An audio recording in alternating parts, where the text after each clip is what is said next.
ما زال الخير مستمرا وما زال العطاء مستمر من أهل الجود والسخاء والكرم إخواننا وأحبائنا شباب الأوزبك. هؤلاء الشباب المباركين المعطائين جزاهم الله خير، كتب الله أجرهم على تعزيز ثباتنا وصمودنا على هذه الأرض. من فضله تعالى وما تقدموا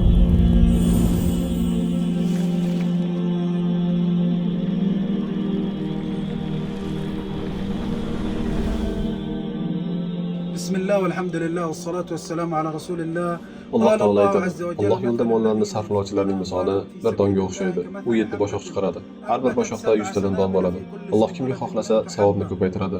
Alloh fazl karami keng va hamma narsani bilguvchidir. Rivoyatda shunday keladi: sadaqa qiluvchilar shahid kabi, ularga hech qanday qo'rquv bo'lmaydi va ular g'amgin bo'lmaydilar. Avvalo Allohga hamdlar, so'ngra bu muborak ihsonni amalga oshirayotgan o'zbek birodarlarimizga minnatdorchilik bildiramiz.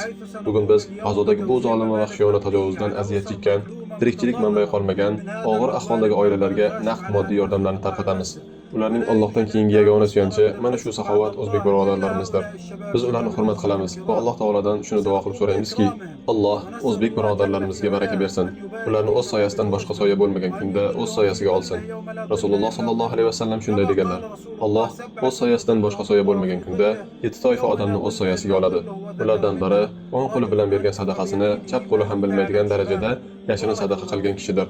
Alloh sizlarga baraka bersin.